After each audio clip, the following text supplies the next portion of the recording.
Rémi, on sous-estime les impacts des défaites. Plaine d'Abraham, même si c'est une bataille qui a duré 20 minutes, où on n'a pas vraiment perdu parce qu'ils ont gagné à Sainte-Foy un peu plus tard, mais quand même, la France s'est débarrassée de son empire avec une signature sur un papier.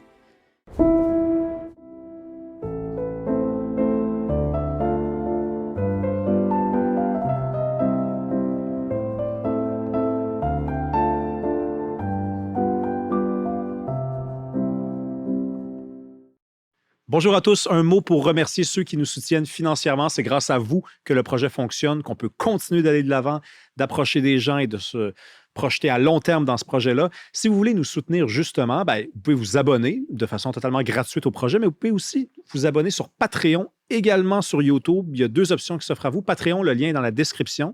YouTube, vous allez juste en bas comme ça parce que vous êtes abonné, mais vous avez aussi rejoindre, se joindre. Vous pesez là-dessus et dans les 2 cas, ça vous donne accès aux épisodes 3 semaines d'avance sans publicité ainsi qu'à du contenu exclusif. Sinon, à mardi prochain. Merci. Vous gérez une PME et vous avez l'impression que vos outils numériques ne travaillent pas assez fort pour vous? Vixam Service Conseil, c'est l'équipe qui change ça. Basés à Montréal, ils accompagnent les PME québécoises dans leur transformation numérique grâce à des outils Microsoft pour gérer vos ventes, automatiser vos tâches du quotidien et prendre de meilleures décisions grâce à vos données. Et avec Microsoft Copilot, l'intelligence artificielle s'intègre directement dans vos processus d'affaires pour que votre équipe travaille plus vite, plus intelligemment, sans tout réapprendre. Que vous ayez besoin d'un CRM sur mesure, d'applications internes, d'automatisation ou d'IA, Vixam a l'expertise pour le faire et l'approche humaine pour vous accompagner jusqu'au bout. Découvrez-les au vixam.ca, vicsam.ca. Bon épisode! Bonjour à tous, bienvenue à un nouvel épisode d'Il reste du monde. Aujourd'hui, je reçois Alexis Martin, un comédien, bonjour. Allô? Dramaturge, auteur, romancier désormais. Oui. On va en parler de ce premier roman. Avec plaisir. L'Étoile de la Rédemption. Je vous ai dit par contre avant qu'on s'installe que j'allais vous parler d'un rôle que vous avez joué qui, moi, m'a marqué. Je vous ai dit, d'après moi, on ne doit pas souvent vous en parler, de Laurent Barbeau dans Vice caché. On fait ça des fois? Rarement. Rarement? Rarement. Ah, moi, ça m'a marqué, ça, parce que mes parents avaient le DVD de Vice caché au sous-sol. Ah oui. Puis moi, j'étais très jeune, puis Vice caché, je me disais, c'est sûr, c'est bon, cette affaire-là.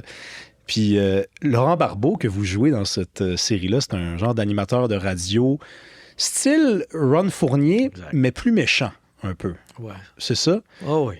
Puis à un moment donné, vous jouez, il y a une scène où vous recevez des appels, donc faites des tribunes téléphoniques. Ouais. Puis il y a quelqu'un qui appelle, puis vous l'humiliez en ondes. Mais là, vous allez devoir le rencontrer dans la vraie vie, cette personne-là, qui ne l'a pas soutenu, qui ne l'a pas vraiment bien prise, cette humiliation-là. Puis vous jouez tellement bien, cette affaire-là. On vous accompagne partout, à l'épicerie, en ville. Écoute, tu me le rappelles, j'ai pas trop souvenir de cette scène-là spécifiquement. Mais non, on m'en parle pas. On m'en parle pas, tu as raison. Mais c'est un beau souvenir, par exemple. Et je dirais que c'est une des dernières grosses séries lourdes à TVA. Écoute, on avait un budget appréciable. On avait un casting. Tu sais, il y avait Luc Picard, il y avait Marie-France Lambert, il y avait toutes sortes de monde. François Papineau. Ben oui. Écoute, Alexis Martin. puis il y avait des moyens un peu. Tu sais. Alors, c'est un beau souvenir, ça. C'était Louis Saya, notre cher Louis, qui pilotait ça, Louis Saya. Puis il y avait des moyens, tu sais. Moi, je trouve que c'est comme... puis après la télé québécoise, on a commencé à sentir une sorte de... Ça s'est resserré. Ouais. Les difficultés, les contraintes. Là, ouais. C'est particulier quand même, hein, parce que généralement, on a de plus en plus d'argent pour faire les choses. C'est pas le contraire. La télé, c'est peut-être... C'est pas ça qui arrive. Non. Non. Je pense que tu le sais, mais je ne suis pas un expert là-dedans, mais tu le devines, c'est vraiment l'assiette publicitaire qui a fondu, au fond. Tu sais, des gens comme Pierre-Carl Pellado le répète, puis avec raison, c'est-à-dire que les revenus sont plus là, les revenus publicitaires sont plus là, à cause, j'imagine, de l'Internet ou des GAFAM ou je ne sais pas quoi. Là, je ne suis vraiment pas un spécialiste, mais on sent que c'est plus le même. C'est plus ce que c'était. Puis, ce qui fait que, moi, je te dirais que comme acteur, moi, j'ai quand même vu l'évolution, parce que ça fait 40 ans, là. On tourne beaucoup dans une journée. On tourne très vite. C'est sûr que la technologie a facilité, parce que moi aussi, j'ai vu, tu sais, quand on tournait avec des trucs lourdeaux, puis tout ça, puis tourner en extérieur, c'était compliqué. Aujourd'hui, le matériel est souple, accessible, ça accélère le processus, sauf qu'on se ramasse, nous, à jouer beaucoup plus de scènes qu'avant, à tourner beaucoup plus de pages scénarios par jour qu'avant. Ce qui fait qu'à un moment donné, je trouve qu'au niveau du jeu, on perd des fois un peu d'invention, d'audace. Est-ce que c'est moins inspirant aussi pour un acteur là, de tourner 10 pages par jour? Oui, parce que je trouve que des fois, on est un peu en mode survie. Il faut se rendre au bout de la journée, il faut dire toutes les lignes, il faut se tromper le moins possible parce qu'on nous fait sentir qu'on n'a pas le temps de se tromper trop. Tu sais, il y a comme un climat qui s'installe peu à peu de « il faut passer à travers ». Bon, ça ne veut pas dire que ça fait des mauvaises choses, mais c'est moins amusant, c'est moins inventif. Et puis, des fois, je trouve que on commence à jouer de façon un peu réflexe sur des facilités, sur des tics. C'est ça qui arrive dans le jeu. Quand on n'a pas le temps d'approfondir quelque chose, ben on se rabat sur nos forces ou nos facilités. Fait que ça a tendance à unifier le jeu un peu. Moi, on m'a même dit que parce qu'il faut tourner plus vite, les jeunes comédiens ont moins d'opportunités de jouer des rôles importants parce qu'ils se trompent, ils commencent. Donc, on va chercher des acteurs plus chevronnés. Donc, ce sont toujours les mêmes qui reviennent. Je ne sais pas si vous l'avez observé. Écoute, c'est intéressant. C'est parce qu'au fond, le casting, c'est le casting. Si tu as besoin d'un jeune, ça prend un jeune. Donc, tu ne peux pas prendre quelqu'un de chevronné pour jouer quelqu'un de 25 ans. Mais après, est-ce que c'est vrai qu'on revoit souvent les mêmes parce que ça rassure les producteurs? Il y a peut-être, oui, ça rassure les producteurs au niveau de l'audimat, mais peut-être que ça les rassure aussi au niveau de la livraison. Sans doute. Peut-être qu'il y a un aspect de ça, oui. Pourquoi un roman? Écoute, je suis un grand lecteur de romans. À 16 ans, je voulais être romancier, moi. Ça a toujours été... C'était mon rêve, au fond. Je rêvais pas d'être joueur dans la Ligue nationale. Peut-être plus petit, mais à 16 ans, ce que je rêvais de faire, c'est d'écrire des romans, d'écrire des grands romans. Je lisais beaucoup de romans. Ça a habité ma vie. Ça m'a beaucoup soutenu dans ma vie, même dans les moments difficiles. J'ai beaucoup habité les romans que je lisais. Mais la vie a fait que je suis allé vers le théâtre, puis j'avais une famille, tout ça. Fait que là, le temps est limité. Fait que je me suis mis à écrire des pièces de théâtre, puis il fallait que je fasse ça pour vivre, pour travailler. Parce que, tu sais, si je n'avais pas été auteur de théâtre, je pense pas que j'aurais fait une grosse carrière en théâtre en partant, là. J'ai été obligé de créer ma job aussi beaucoup en écrivant. Puis comme j'étais en théâtre, ben ça a été le théâtre. Puis je regrette pas, mais écrire des romans, c'est un investissement, c'est beaucoup de temps. Puis je te dis, c'est ça. Fait que ça a pris jusqu'à 61 ans pour que je publie. Écrire du théâtre, on peut le faire seul, mais il y en a beaucoup qui le font en équipe, un peu en troupe. Alors qu'un roman, on écrit ça impérativement seul. Oui. Est-ce que c'est ça aussi qui est arrivé? C'est que vous avez eu une vie, puis je parle pas d'elle au passé, mais vous avez eu une étape de votre vie où vous étiez plusieurs en gang, puis là, on se mettait plusieurs mains dans parce qu'il y a beaucoup de projets que vous avez écrits en équipe, là, oui. de main. Oui. Et là, je sais pas, en entrant dans une autre période de votre vie, vous vous êtes peut-être posé. Ben, écoute, tu mets le doigt dessus, c'est-à-dire que le théâtre et le cinéma, là, c'est des métiers d'équipe. Au fond, au théâtre, on est toujours en train de dealer avec des gens, pour le meilleur et pour le pire. Metteurs en scène, comédiens, producteurs, scénographes. On est toujours, en fait, un peu en train de... OK, voici, j'ai inventé ça, là, mais je dois vous l'expliquer, puis je dois vous convaincre de mettre votre input là-dedans. Le théâtre, c'est exigeant pour ça. Et puis après, il y a la rencontre avec le public. C'est aussi un dialogue quand on joue sur scène. Puis, j'ai-tu écrit à bonne affaire? Ils n'ont pas l'air de comprendre ce que j'ai écrit. Tu es toujours en train de vivre avec, pour les autres. Ce qui est bien, j'ai adoré ça. Mais là, le roman, tout à coup, oui, là, tu as raison, je me paye une traite. Je suis comme dans ma chambre d'écho, tout seul, là. Puis là, je me réponds à moi-même. Puis je m'enfonce dans mes souvenirs, le témoignage...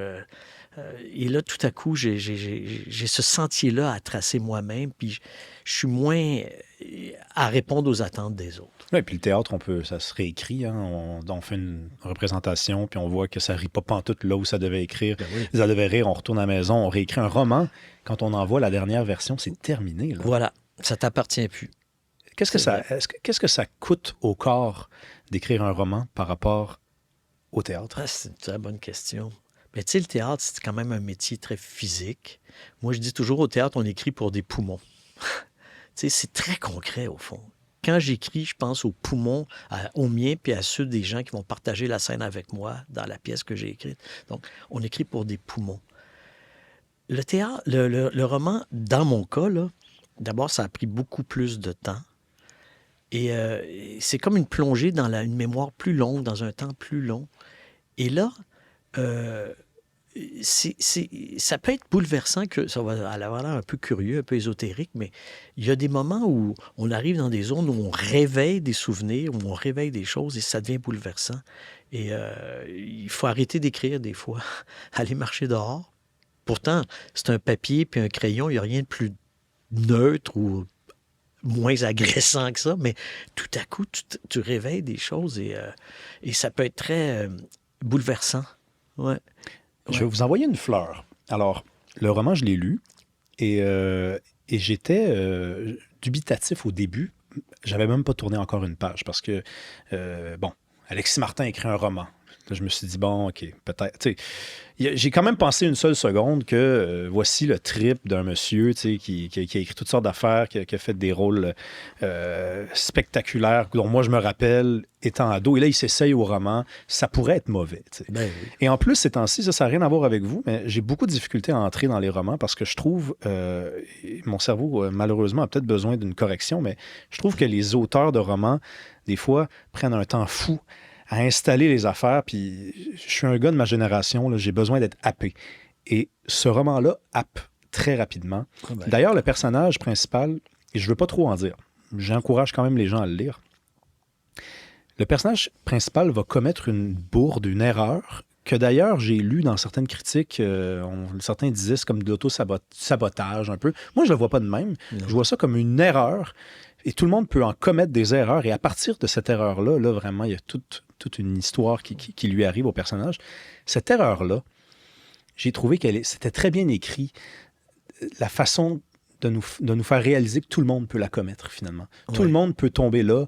Évidemment, tout ce qui la précède, ça lui appartient au personnage, mais c'est fou comment la vie, des fois, à partir d'une niaiserie, d'une erreur, peut nous amener complètement ailleurs. C'est vrai, tout à fait, tout à fait. Moi, je pense que oui, c'est une erreur. Peut-être que s'il n'avait pas été à jeun, il ne l'aurait pas fait. Mais je me demande si cette erreur-là... Puis, tu sais, ton interprétation est bonne comme celle des autres. Moi, je trouve que c'est ça qui est beau qu'un roman. Oui, on a le droit de... J'enlève rien, non. Est-ce que cette erreur-là, au fond, inconsciemment, il souhaitait la faire parce qu'il était plus bien dans sa peau? Puis il voulait dire adieu à sa carrière de publicitaire. Mais moi-même, je n'ai pas la réponse exacte. Puis pas vraiment important. Ce qui est important, c'est ce que tu dis, c'est que à partir d'un fait qui peut sembler un peu insignifiant ou anecdotique, la vie peut basculer. Et là, qu'est-ce que les gens vont faire? Et au fond, c'est l'histoire d'un gars qui est pas heureux et puis qui déchire le fil ordinaire de sa vie. Puis là, qu'est-ce qu'il va trouver pour retrouver un sens, pour retrouver une joie de vivre? C'est ça, hein? C'est pas compliqué. C'est des vieilles recettes romanesques, mais je pense que c'est toujours toujours d'actualité. Non, mais c'est bien exécuté. Puis ben, merci. Puis je le répète, c'est-à-dire que comme lecteur, les gens sont de moins en moins patients. Ouais. Et la télé est là pour nous mais je suis happer. comme toi, Rémi. Moi aussi, tu sais, je lis beaucoup, puis j'aime ça être happé vite. Puis, tu sais, je suis un gros lecteur de polar, vraiment policier. D'ailleurs, une de mes craintes, c'est que j'avais peur que mon roman soit un peu lent à décoller. Parce que c'est pas un polar que j'écris, alors que moi, je lis beaucoup de ça, puis c'est sûr que j'en ai un dans mes plans depuis longtemps que je veux écrire. Mais j'aime ça, moi, les trucs. La situation, on l'établit vite, puis on veut rentrer, on veut y habiter avec le personnage principal. Fait que quand j'ai écrit ce roman-là, quand je l'ai publié, je dis est-ce que les gens vont... alors, ça me rassure beaucoup que tu me dises que tu n'as pas eu trop de difficultés à entrer dedans. Non. Il faut dire que je lis en parallèle les frères Karamazov. Là, donc, non, mais ça, c'est un exemple parfait de Caroline, il peut-tu arriver quelque chose, s'il vous plaît? Mais sois patient parce que tu vas être récompensé. Ah oui, bien regardez, ça, je l'ai entendu. Tu vas être récompensé. Moi, c'est un de mes romans favoris que mon père m'a offert quand j'avais 16 ans. C'est l'histoire de 3 frères. On était 3 frères chez nous. Le plus jeune s'appelait Alexis. Moi, je suis le plus jeune, Alyosha. C'était un roman très signifiant pour moi. Oui, il y a un aspect de digression à un moment donné. On dit, où est-ce qu'il s'en va avec ça? Mais il y a des romans comme ça, il faut se faire à la chanson de ce roman-là, puis à un moment donné, tu ne pourras plus en sortir. Ah, ben vous m'impressionnez. Vous avez été capable de lire ça à 16 ans? Oui, mais j'ai Oula. pas compris grand-chose. Et c'est drôle que tu en parles parce que je l'ai ressorti, Ouais. l'édition que mon père m'avait offert, donc j'ai 62 ans, là. Donc, je ne ferai pas les maths. Mon fils peut le faire. Moi, je ne fais pas les maths. Là. C'est pas pire là-dedans. Et j'ai ressorti le vieux livre des frères Karamazov, puis j'ai recommencé à lire. C'est drôle. Ben oui. Tu me parles de ça? Ben, c'est un hasard. Pas à moins que ce soit pas un hasard. Je sais pas. La pub, ça, c'est un univers qui est cher au roman que vous sortez ces temps-ci. Puis c'est un univers au Québec, je trouve. Moi, j'ai connu des gens, des amis d'amis, surtout des amis de mes oncles, tantes qui ont travaillé là-dedans. Hey, c'était rock and roll, la pub au Québec, là. Tu sais, c'était des gros parties, il y avait de l'argent, puis il y avait de la... Tu sais, c'était vulgaire par moments aussi. C'est un milieu qu'on connaît pas très bien. J'ai l'impression qu'on ne l'a pas vraiment exploité. Tu sais, Bec Bédé a écrit un livre là-dessus, mais pour nous, c'est la France, c'est la pub française. Mais ici, on n'a pas trop regardé ça. Moi, j'ai un frère qui a été publicitaire et dans les années dont tu parles, les grosses années, les années 80-90, il y avait de l'argent. Ben oui. C'était le party. Fast Life, c'était Bling Bling, c'était... Écoute, il y avait tout le marché québécois qui était exclusif, donc les grandes agences n'avaient pas le choix d'investir dans de la création québécoise, parce que pour parler aux Canadiens français, c'est un particularisme, si tu veux. On est un isolat, nous autres, en Amérique du Nord. Fait qu'ils ne pouvaient pas concevoir ça à Toronto ou à Vancouver. Il fallait engager du monde. Fait qu'il y avait des campagnes exclusives pour le Québec, donc c'était un marché incroyable. C'est plus comme ça aujourd'hui. Ça a beaucoup changé. Beaucoup changé. Mais à l'époque, que mon frère... Alors, mon frère m'a raconté beaucoup de choses, fait que j'ai beaucoup connu d'anecdotes à travers mon frère qui était publicitaire. Puis c'est vrai ce que tu dis, c'était un peu orgiastique par moment. Ben, en fait, c'est presque contraire à l'idée qu'on se fait du Québec. C'est-à-dire le Québec est modeste, le Québec est parfois même pénitentiel. Tu sais, il s'interdit de célébrer quoi que ce soit parce que ça... Y a-tu le droit de faire ça, le Québec? On est quand même le petit Québec, ça. C'est le nom de notre fromage, d'ailleurs. Non, mais c'est vrai. Ben oui. Non, mais et la pub, c'est l'esprit de party, là, tu sais. Puis est-ce que c'est aussi pas... la parfaite métaphore de l'humanité, c'est-à-dire c'est beaucoup de mensonges en publicité, beaucoup d'illusions, beaucoup d'apparat, de mise en scène. Ben écoute, je pense que c'est le sidecar du capitalisme. C'est-à-dire, tu as une moto puis tu as un sidecar. Le sidecar, c'est la publicité. C'est-à-dire que ça va ensemble. On est dans tu le sais, on est sur une société de consommation, d'hyperconsommation. Puis les gens se définissent en bonne partie par leur statut de consommateur. Je suis capable de consommer à la hauteur de ce qu'on veut me vendre. La publicité, tu comprends, c'est le cheval, c'est l'engin, là, tu sais. Puis moi, je suis né en 64, je suis vraiment un enfant de la télévision. Moi, ma génération, on est né avec la télévision et avec l'omniprésence de la publicité, à un point que mes parents, mes grands-parents n'avaient pas connu ça. Nous, on est vraiment des enfants nés dans la publicité. C'est pas pour rien que, quand on était jeunes, les premiers sketchs qu'on faisait, c'était souvent des parodies de publicité. Parce que c'était tellement omniprésent, les premiers sketchs au collège, à l'école, parce que c'était devenu la toile de fond de nos vies. Je pense que ça l'est encore, mais nous, on est vraiment la première génération, je pense, à être né avec la publicité moderne, évidemment, parce qu'il y en a toujours eu de la publicité sous d'autres formes, mais aussi de façon aussi évasive, aussi omniprésente. Je pense qu'on est la première génération. Donc, pour moi, c'est normal de parler de ça. C'est fondateur, au fond. Et oui, écoute, c'est sûr que c'est une mise en scène, mais tu sais... le langage, c'est une mise en scène. La vie en société, c'est une mise en scène. La publicité est pas pire qu'autre chose. C'est juste qu'il faut avoir les codes. Moi, j'ai l'impression que les jeunes aujourd'hui ont plus les codes. Ils sont tellement exposés qu'ils finissent par, j'espère, être capables de décoder le bon grain de livret, là, parce que oui, c'est des mensonges, c'est une mise en scène, c'est sûr, mais... peut-être que, je me souviens, moi, je ne sais pas si toi, tu as eu ça, mais nous, on avait déjà dans nos cours de communication des trucs sur la publicité, des cours sur la publicité pour apprendre à démonter cette affaire-là. Il faut s'armer par rapport à ça, parce que c'est sûr que c'est une forme de propagande. Oui, mais en tout cas, c'est incroyablement efficace parce que oui. Tu es assis devant ta télé, tu regardes, je sais pas...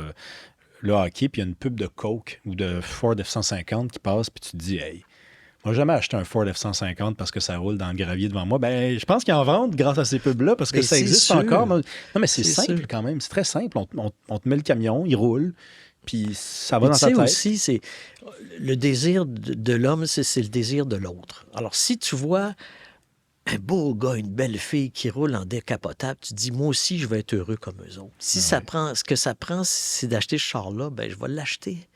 Parce que je veux connaître le désir qu'eux connaissent, parce qu'ils ont satisfait leur désir. Je veux leur désir. Je veux me l'approprier, leur désir, parce que ça a l'air le fun.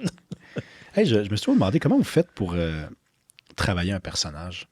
Quand vous recevez un scénario, là, j'imagine en plus que je pense que je vous ai même lu dans une entrevue dire que là, vous étiez à l'étape de faire des choix, là, presque même à ralentir un peu la cadence puis à bien sélectionner les rôles.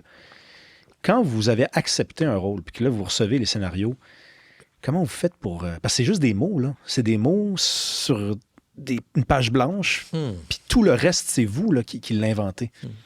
Bonne question. C'est sûr qu'il y a toutes sortes, il y a quand même plusieurs critères, mais d'abord, est-ce que le récit est bon? Tu sais, je pense qu'il y a ça. Là. Est-ce que j'ai le goût de me prêter à ça? Aussi, est-ce que je suis capable de le faire?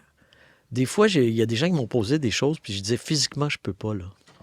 Tu sais, je serais pas bien physiquement. J'ai plus... Tu sais, je reviens là, c'est très physique, le jeu d'acteur. Tu sais, tu sais, il y a des acteurs qui m'ont dit, leur médecin leur disait, vous avez développé un type de maladie industrielle. Là. À force de faire certaines actions, certains trucs sur scène ou à la télé, on peut développer des problèmes.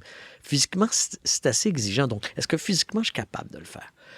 Après, je pense que, je me demande toujours, est-ce que j'ai dans mon bagage, est-ce que j'ai enregistré quelque part une partie de ce personnage-là? Et moi, je me rends compte que j'ai passé ma vie à écouter puis à observer. J'emmagasine. Moi, je suis un gars qui emmagasine, puis beaucoup de mes amis actrices puis acteurs vont dire la même chose. C'est rien d'original là-dedans. On est toujours en train de se demander, quoi qu'on voit, quoi qu'il arrive, est-ce que ça peut me servir dans un rôle? Un incident au magasin, quelqu'un qui crie dans un restaurant, une engueulade de couple au coin de la rue. C'est comme une déformation professionnelle. J'écoute avec une autre oreille, je dis, ah, ça pourrait-tu me servir? Donc, on est un peu comme ma mère a dit des fois des scavengers, tu sais. On est comme des charognards. Chaque dépouille d'événements humains, on veut se l'approprier parce que ça peut servir. Alors, je lis un scénario, un script, je dis, est-ce que j'ai dans mon musée intérieur ou mon grenier, là, j'ai-tu des bribes de ce que je devrais avoir à jouer là-dedans? Parce que c'est vrai qu'on s'imagine des fois les grands acteurs, les vedettes, là, celles qui font les tapis rouges, on peut s'imaginer, vu de l'extérieur, que ce sont des gens narcissiques qui ont pas Ben, ça l'est des fois. Oui, non, je sais, mais mettons, on peut même s'imaginer, on peut aller jusqu'à s'imaginer que ce sont des gens qui ont peu d'égard, peu d'attention pour les autres, mais il faut forcément être curieux, à l'écoute. Maintenant, sinon, on ne peut pas comprendre les prochains rôles qu'on s'apprête à jouer. Écoute, tellement. Moi, à un moment donné, j'ai eu l'occasion d'enseigner brièvement à McGill l'écriture dramatique, un cours de lettres françaises. Puis ils m'ont invité pour une session. Puis j'étais avec des étudiants universitaires, puis ils me disaient, ouais, comment on écrit ça? Comment on écrit? Ben, je dis, d'abord, vous allez sortir de chez vous, là. Puis là, je vous donne comme devoir aller dans la ville. Là, ils m'ont regardé, ben voyons, c'est un cours de théorie. Tu veux écrire du théâtre, mais va dans la ville. Puis je vous donne comme mandat d'observer des gens, des écouter. Ah, il y en a, puis il y en a qui sont allés dans un bingo. Ils n'avaient jamais été dans un bingo de leur vie. Fait qu'ils ont passé une soirée au bingo. Tu sais, bon, c'est une anecdote, mais ce que je veux dire, c'est que sans cette écoute-là, sans cette ces antennes-là là, qui sont toujours sorties, je vois pas sur quoi tu peux construire quoi que ce soit. Mais non, c'est impossible. C'est impossible de jouer quelqu'un qui pète une coche si tu n'as jamais entendu quelqu'un qui pète une maudite grosse coche. Caroline. De brailler si tu n'as jamais vu quelqu'un brailler. Hey. Ça, on braille tous, mais je veux dire, il faut que tu le vois chez l'autre. Ça, c'est fascinant. Falardeau, est-ce que vous l'avez fréquenté un peu? Hein? Vous avez joué dans le party. Vous êtes le fameux détenu qui s'échappe. Oui. Déguisé en fille. Écoute, ça, c'est une expérience incroyable. Alors, Falardeau, tu sais, c'était d'abord un anthropologue, en fait, Pierre. Ouais. Maîtrise en anthropologie. Oui. Sur la lutte. Oui. Un gars que j'ai beaucoup aimé. Bon, que j'ai fait le party, mais je l'ai fréquenté aussi après. Et ce qui est fantastique, c'est que moi, je suis jeune acteur, là, je commence, puis on se connaît pas. Il dit, OK, tu vas jouer ce rôle-là, mais je vais te pairer avec un gars qui s'est vraiment évadé, qui était figurant dans le party. Ah On ouais. voit pas beaucoup, mais il était avec moi toute la journée. Puis tu vas le questionner, il dit, qu'est-ce que ça fait de s'évader?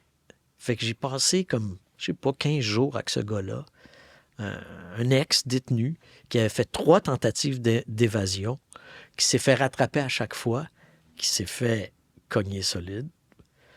Un type extraordinaire, une grande gentillesse. Bon, je dirais pas que c'est un enfant de cœur, mais je pense que il avait payé sa dette à la société, là, comme on dit.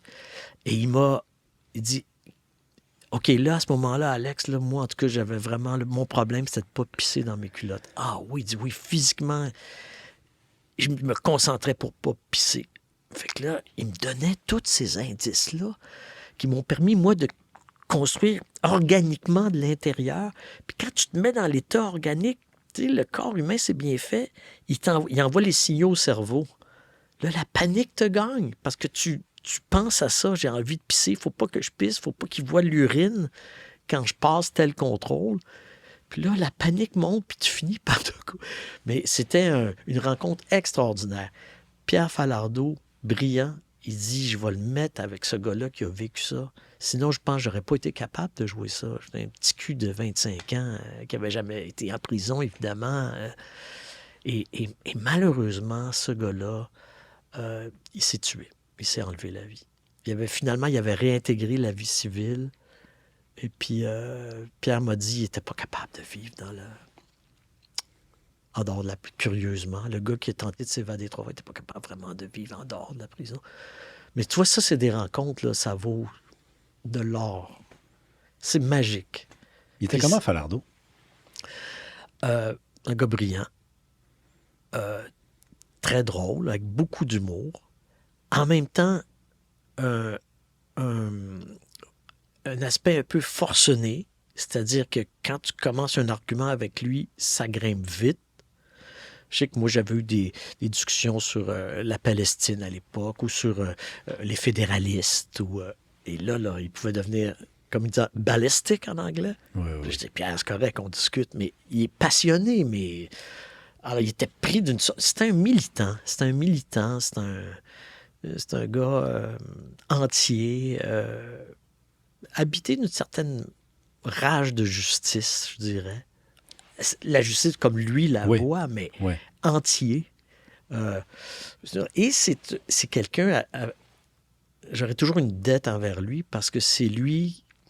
Je sais pas, tu sais, des fois, les plus vieux ont comme une prescience. Il a décidé qu'il me faisait rencontrer Louis Bélanger. Puis il nous a amenés à la boxe, tous les deux, au Forum à l'époque. C'était au Forum de Montréal, l'ancien Forum. Puis il a dit, les gars, je voulais que vous vous rencontriez parce qu'il me semble que vous avez de quoi à vous dire tous les deux. Louis Bélanger. Tu sais, j'ai fait 5 films avec lui.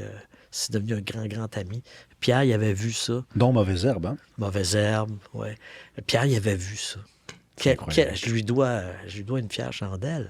Mais Falardeau, c'est drôle parce que chaque fois que je rencontre quelqu'un qui l'a croisé, je me fais un cadeau à moi puis ainsi qu'aux auditeurs. Je veux en savoir plus. Moi, je fais partie d'une génération qui ne l'a pas vraiment côtoyé. Il est mort en 2009. J'avais 15 ans. Et souvent, les gens me disent à peu près ça. Ils me disent c'était quelqu'un qui était, vous avez utilisé le mot forcené, mais quelqu'un qui prenait à cœur et personnel, finalement, sa lutte pour l'indépendance du Québec. Et c'est drôle parce qu'on le catapulterait dans un autre pays, que le bonhomme serait tout à fait normal. C'est-à-dire que quelqu'un qui veut l'indépendance de son pays, pas encore fait, ben c'est quelqu'un qui est forcément habité par ça. C'est pas quelqu'un dont c'est le hobby, dont c'est la discussion de taverne.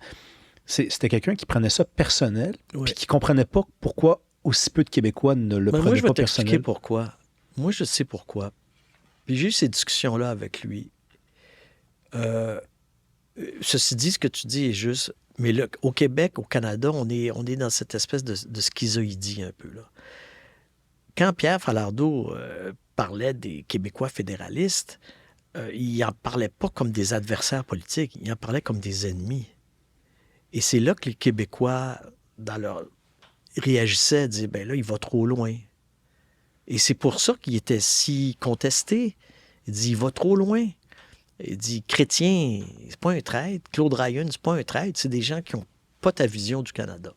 Alors, là, mais lui, il dit, non, ces gens-là, ont tourné le dos à leur peuple. Donc, c'est assez extrême. Mais vous pensez qu'il avait tort ou simplement qu'il n'était pas en phase avec la pensée populaire?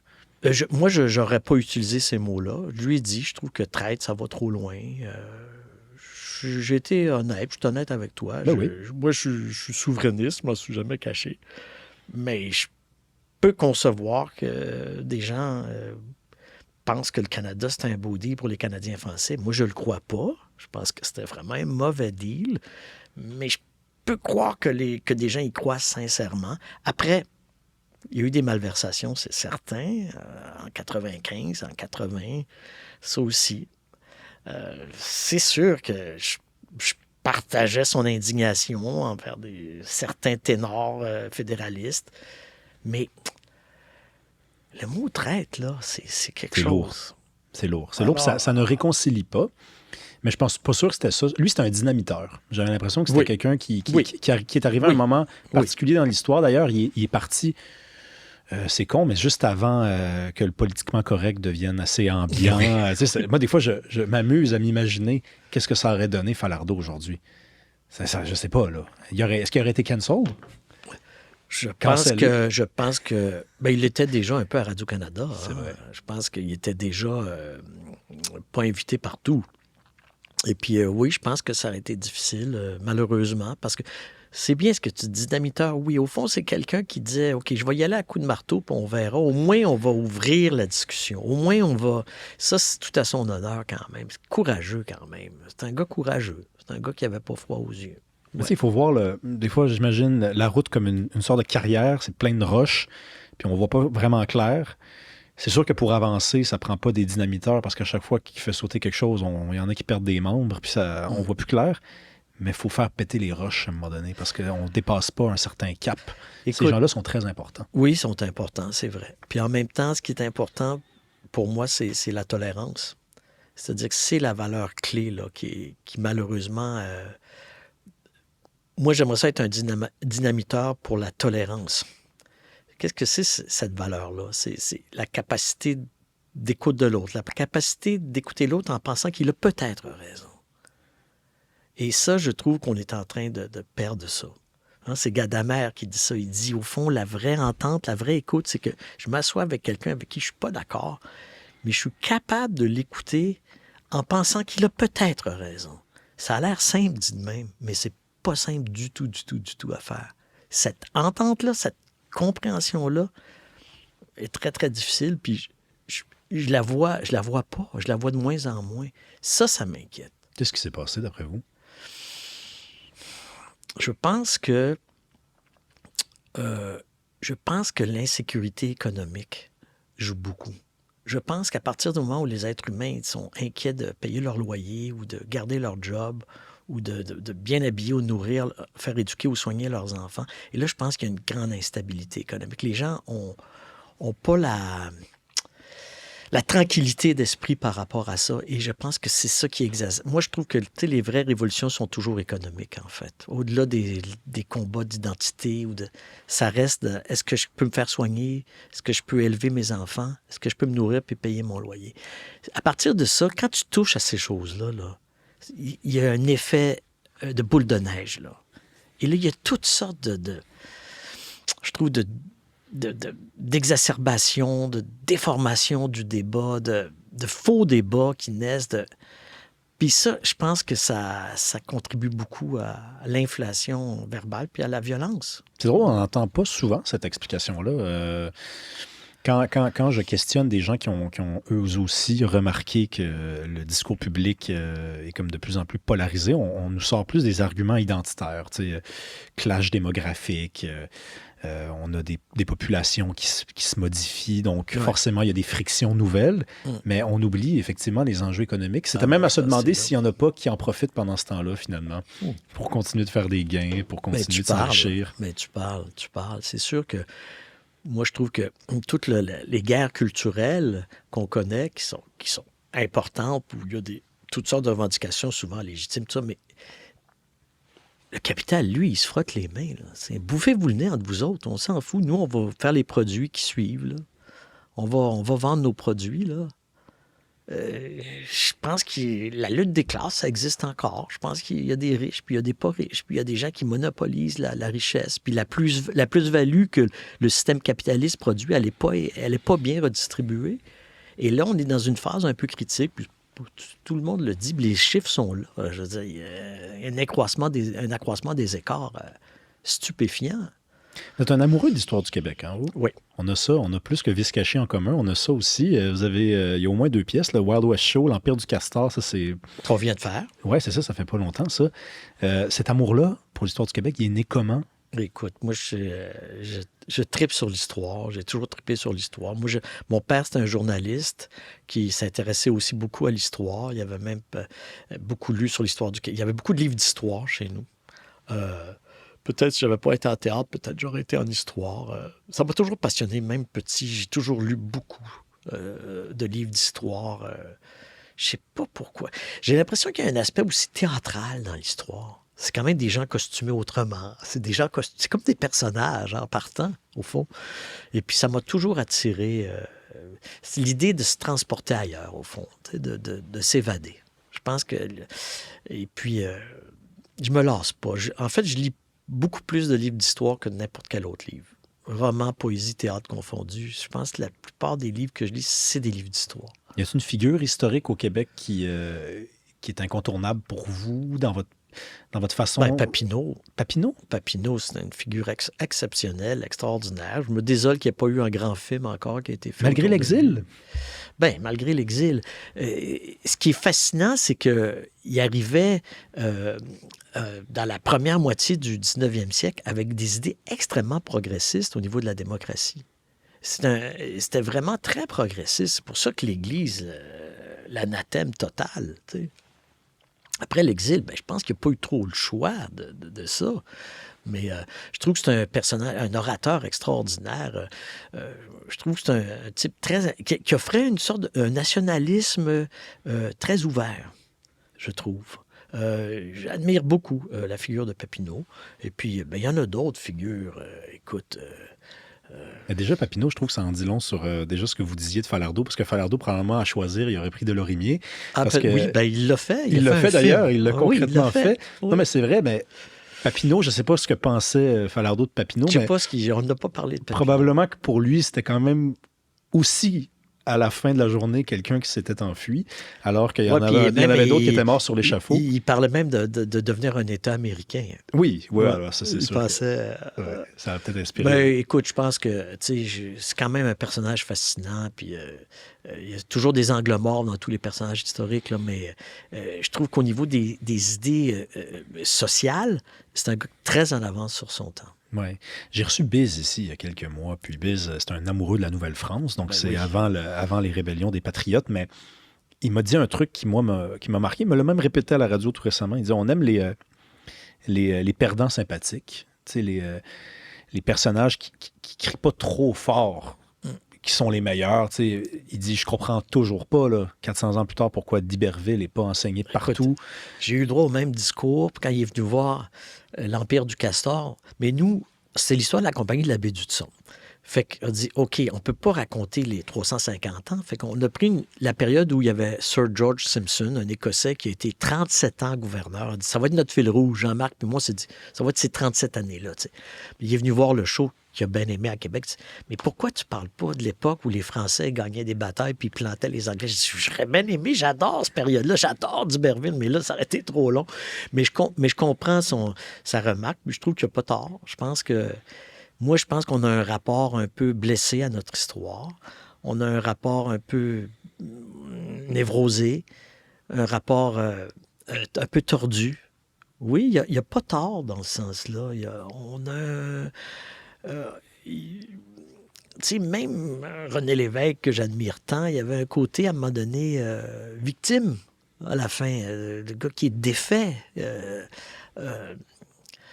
Mais c'est ce qui l'a rendu attachant pour certaines personnes. Voilà, c'est l'homme brisé, c'est l'homme brisé. Mais même le surnom Petit Poil. Petit Poil. Donc déjà, tout de suite, il faut ramener les gens à une dimension un peu commune, ordinaire. Comme si on... Ouais. Puis Alors, une espèce ça, de... je suis bien d'accord. Oui, je suis d'accord. Mais ça, c'est bizarre parce que ça, c'est un grand drame, là. C'est pas une Tu sais, on tragédie. reprochait à Jacques Parizeau d'être trop Truculent. seigneurial, en fait. Ouais.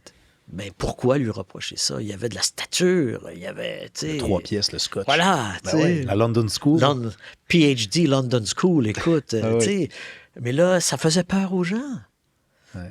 Hein, C'était peut-être comme dans les beaux malaises, c'était trop pour nous. Tu sais, c'est une ligne d'une fille des Ben, beaux malaises. ouais. Non, mais c'est des fois, c'est déprimant, Est-ce là. que tu penses que c'est... Puis là, moi, je te retourne la question, Ouais. là, je deviens à l'intérieur, mais est-ce que tu penses que ça va être la même chose pour ta génération? Puis celle de mon fils, puis tout ça? Ben, je peux juste spéculer, mais si c'est un Vous mal... avez peut-être plus les mêmes complexes, vous avez peut-être plus la même... C'est peut-être plus la même atmosphère, cette intimité-là avec votre histoire, elle va peut-être changer de modalité, non? Peut-être, mais je pense que la meilleure façon de spéculer de façon, disons, responsable et structurée, c'est de regarder les gens qui émergent, là, les nouvelles figures. Quand il y en a qui sont particulièrement confiantes, c'est quand même suspect déjà en partant. On dit, ah ouais, il avance de façon convaincante, lui. Il ne voudrait pas non plus s'asseoir, hésiter un peu, tergiverser. On est plus habitué à ça. Moi, ça m'inquiète.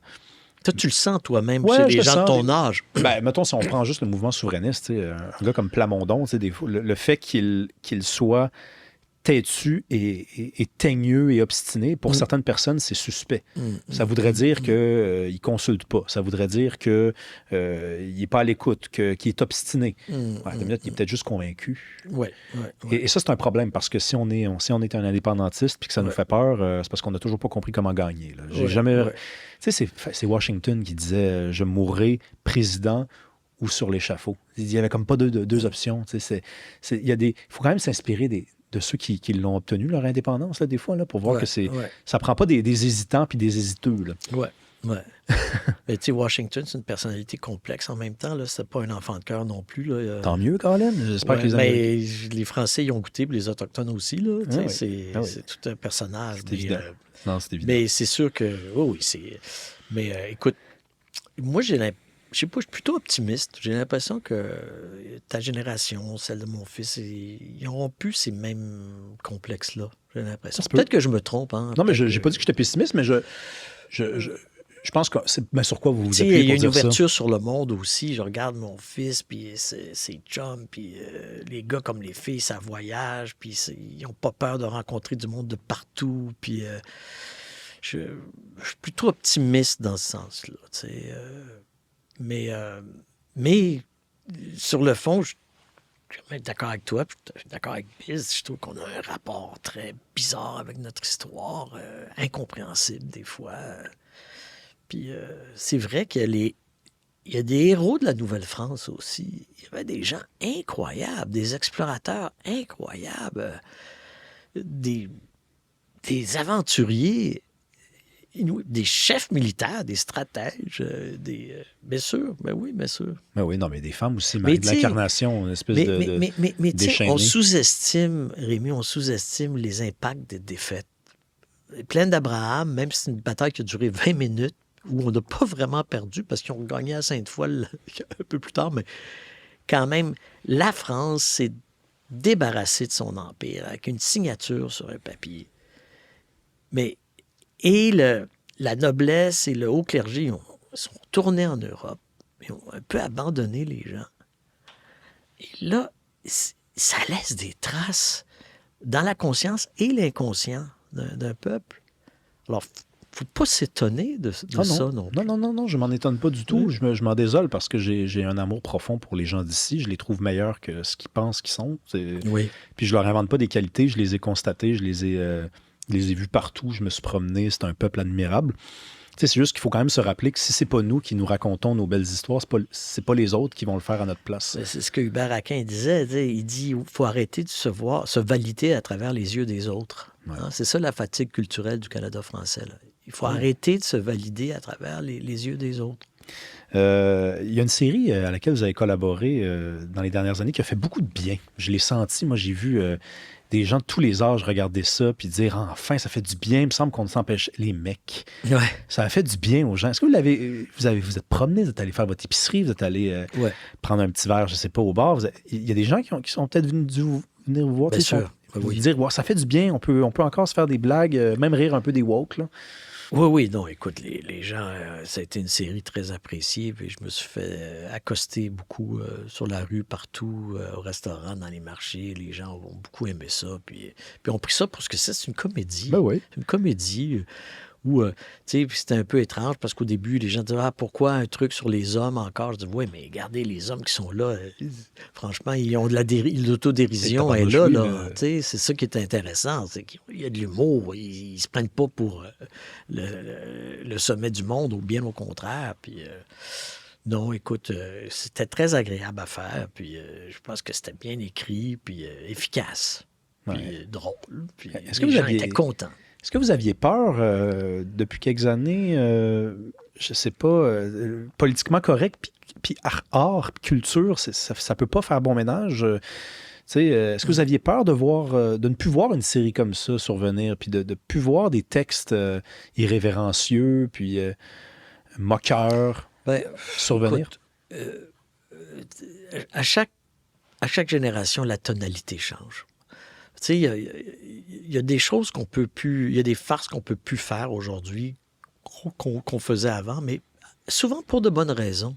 Parce que, un, c'est plus drôle, puis deux, parce que c'est facile, puis c'est... là... Mais tout discours porte sa caricature. Puis c'est sûr que quand on cherche à aménager tout le monde d'une façon absurde, des fois, où là, tout à coup... Il y a une espèce d'autocensure qui se pratique, qui confine à l'absurde, qui devient caricaturale. Moi, ce que je vois, ce qui est important pour moi, c'est toutes les sociétés, puis ça a toujours été comme ça, c'est pas nouveau, c'est des groupes qui sont en lutte pour la reconnaissance. Hein? C'est le parcours de la reconnaissance qu'il faut voir. Dans les années 60, les Canadiens français n'auraient pas accepté qu'il y ait une pièce jouée par des anglophones qui se foutent de leur gueule. Des gens qui ne parlent même pas français, qui font un show au théâtre, qui parlent de façon en dérision des Canadiens français. Nous autres, on aurait fait « Hey, c'est ça manque de classe complètement. On n'est pas impliqués là-dedans.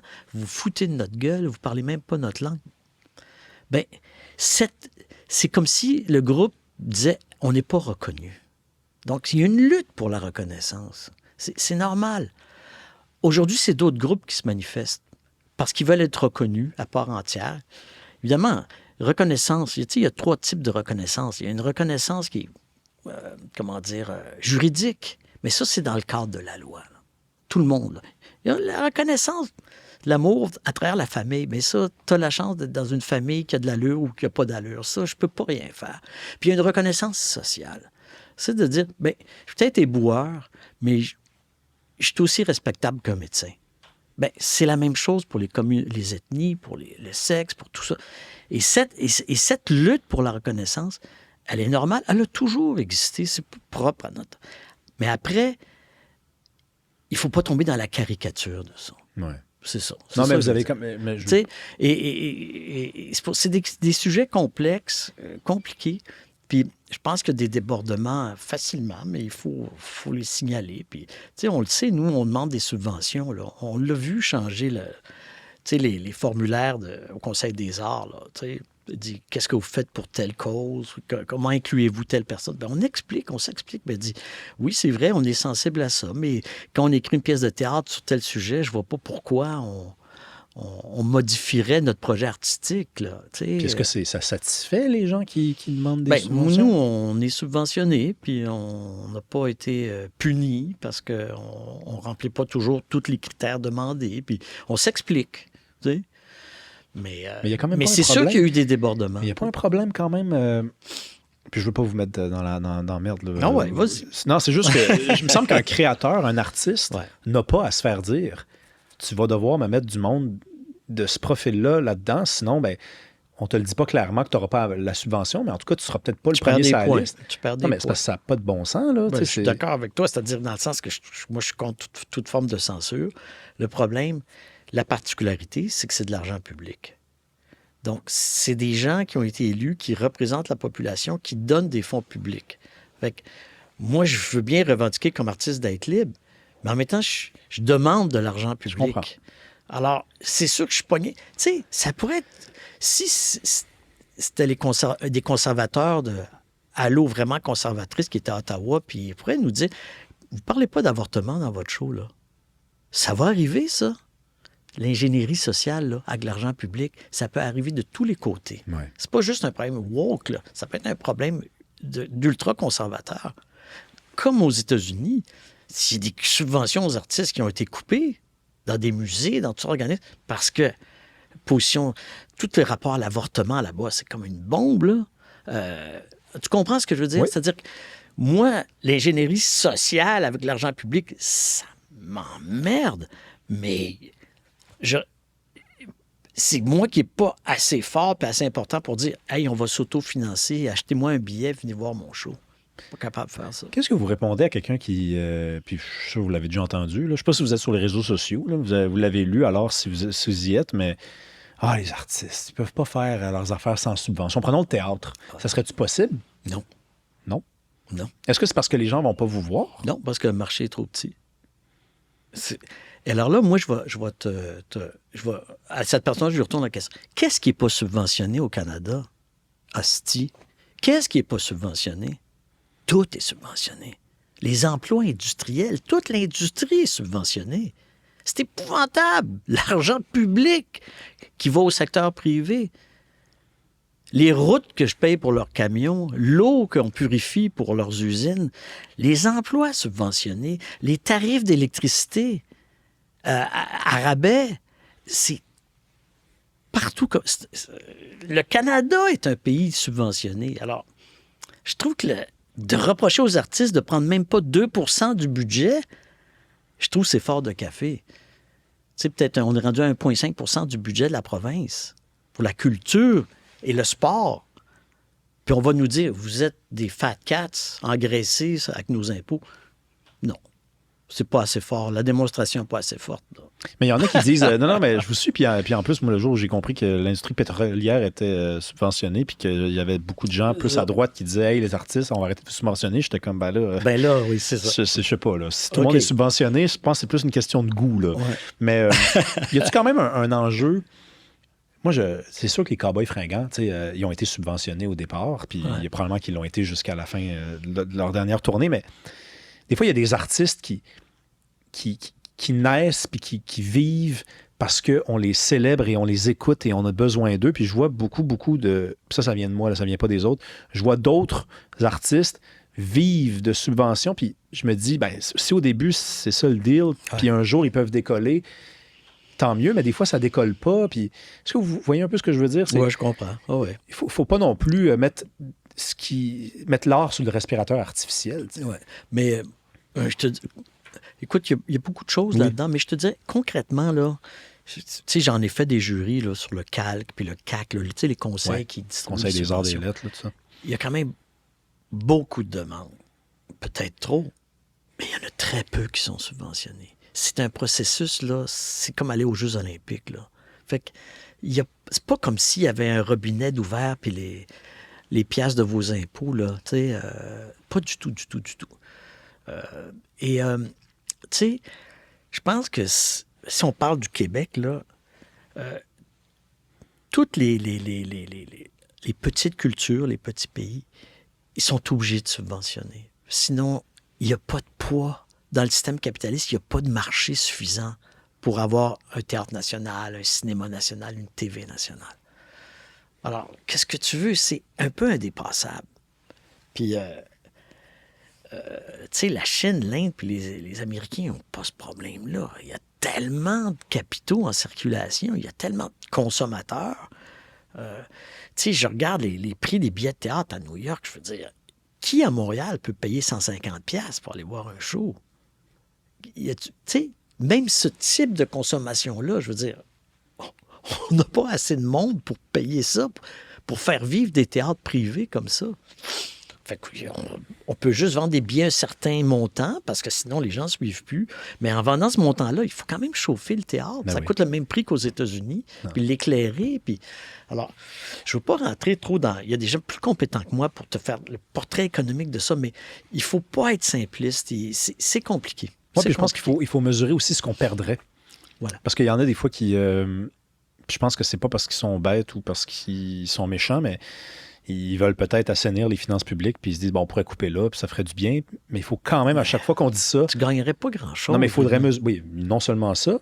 Ben, tu sais, on nous dirait qu'1%, 1,5%, ça reste 1,1%, 1,5% de milliards, mais ce qu'on perdrait, est-ce que ça vaut la peine? En tout cas, moi, je dis non.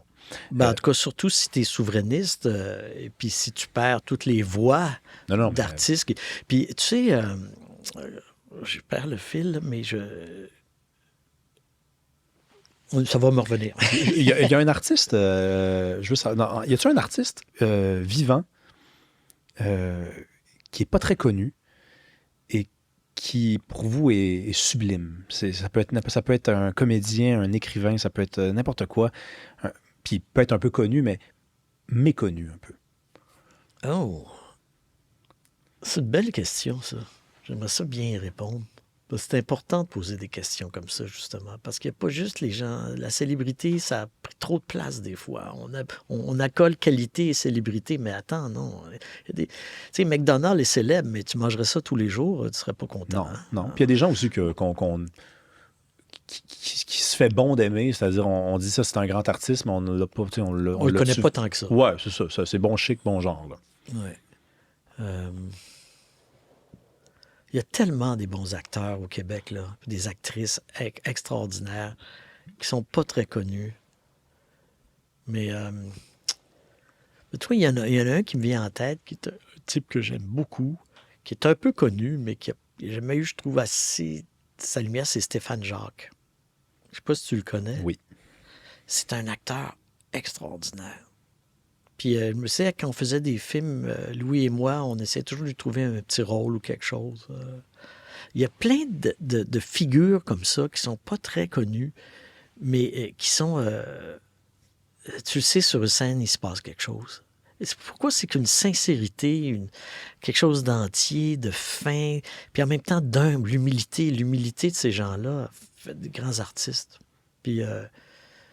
ah oui, des fois, la célébrité, qu'est-ce que tu veux, ça écrase un peu tout ça, hein, malheureusement. Puis parmi les gens plus connus, là, c'est qui mérite le plus tout l'amour qu'on lui donne, puis tout le respect qu'on lui donne? Oh, ben c'est sûr que Guylaine Tremblay, pour moi, ça a l'amour, mais elle le mérite. C'est une grande actrice. Bonne amie, je suis un peu biaisé, mais c'est une grande actrice. J'ai rarement vu... je pèse mes mots. J'ai rarement vu quelqu'un exceller autant dans la comédie ou le drame. C'est vraiment une actrice d'une drôlerie incroyable. J'ai rarement vu une actrice maîtriser autant la comédie classique que le langage terre à terre, une série télévisée.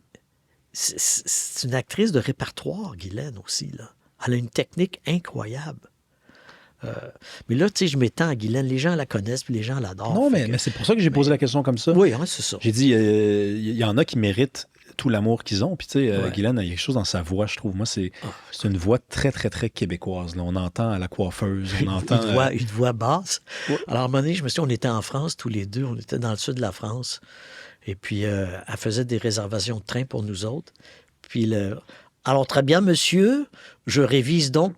Les gens, quand ils étaient au téléphone, pensaient que c'était un homme. Parce que, tu sais, en France, on dirait que le pitch de la voix est un peu plus haut. Guylaine, évidemment, avec sa voix de basse. Tu sais, monsieur Tremblay. Qu'est-ce qu'on peut vous souhaiter, Alexis Martin, avec ce livre-là, L'Étoile de la Rédemption? Est-ce que vous le voyez déjà au cinéma? Est-ce que vous voulez vous mettre à écrire d'autres romans? Oui, c'est ça. Ben, moi, tu sais, plus il est apprécié, plus ça m'encourage, mais j'aimerais ça écrire d'autres romans. J'ai la piqûre, je sais que je suis encore capable de jouer, mais avec l'âge, je vais avoir le goût des fois d'être plus dans mes affaires, puis d'écrire. J'ai le goût d'écrire des récits encore, beaucoup, beaucoup, beaucoup. J'ai adoré faire ça. Puis ben, j'espère, ce que je voudrais, c'est qu'il soit lu plus possible, puis en parler avec les gens, mais écrire un autre récit, certainement, j'ai déjà commencé. Mon problème, c'est quelle histoire je raconte. Là. J'en ai 2, 3 devant moi, là, puis j'essaie Il y a des post-it de 2 différentes couleurs, c'est ça? Oui, ben des notes. Ben, je fais beaucoup de synopsis, là, moi. Oui. Ça me vient beaucoup du théâtre. Je fais beaucoup de synopsis. Fait que j'essaie de trouver la bonne histoire à raconter. Puis, tu sais, c'est grave, parce que quand on s'engage dans une histoire, c'est pour plusieurs années. Fait qu'il ne faut pas se tromper de sujet. Mais en tout cas, en espérant qu'il voyage un peu ce roman-là, au moins. Merci de m'avoir happé comme ça. Merci d'être venu. Merci beaucoup. C'est un plaisir. Vraiment. Merci à vous d'avoir été là. Si vous aimez ce qu'on fait, il y a plusieurs façons de nous soutenir. Vous pouvez nous rejoindre sur la chaîne tout à fait gratuitement. Vous devenez abonné. Si vous voulez accéder aux épisodes d'avance, il y a Patreon, le lien est dans la description. Sinon, il y a YouTube. Vous faites juste peser sur rejoindre, se joindre. Qu'est-ce que ça fait, ça?